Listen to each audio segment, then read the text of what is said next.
3 8, এখানে 8 দুগুণে 16 হবে।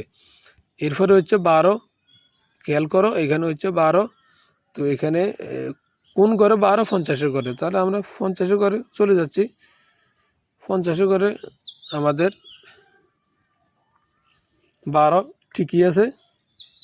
আমাদের এখানে 12টা কি আছে?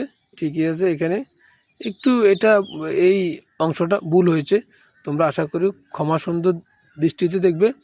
এখানে আমাদের একক করে হয়ে গেছে, কিন্তু এই জায়গাতে আমাদের 2 করে হয়েছে, অর্থাৎ এখানে 3 দুগুণা 6, এখানে কিন্তু 6, খেয়াল করো।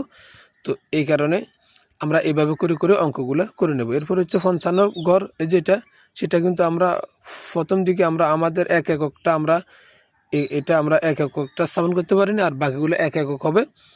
এখন 55 ঘরে হচ্ছে আমাদের কত? খেয়াল করো এখানে 55 ঘর হচ্ছে এইটা, এবং এইটার জন্য আমাদের এখানে হচ্ছে 40 42। আমরা যদি তোমাদেরকে এখানে শ্রেণীর গণসংখ্যাটা এখানে এই যে 42, অর্থাৎ এখানে কমোচিত গণসংখ্যার গড় দিয়ে যদি আমরা করি, তাহলে আমাদের জন্য 55 এ ঘরে কিন্তু 42, এই যে খেয়াল করো 42টা এখানে রয়েছে। তাহলে আমরা এখানে কি করব? আমাদের এখানে 42টা, এই যে আমাদের এখানে 55 ঘরে 42টা আছে, খেয়াল করো এখানে। তো এখানে কমোচিত গণসংখ্যার গড়টা এখানে না থাকার কারণে তোমাদের জন্য হচ্ছে। এরপরে আমরা কত হবে? এরপর হচ্ছে 60।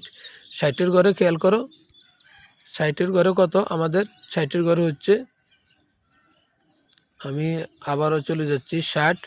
60-এর ঘরে হচ্ছে আমাদের এই যে 60-এর ঘরটা, এটা হচ্ছে 49। তো 60-এর ঘরে আমাদের হচ্ছে লক্ষ্য করো,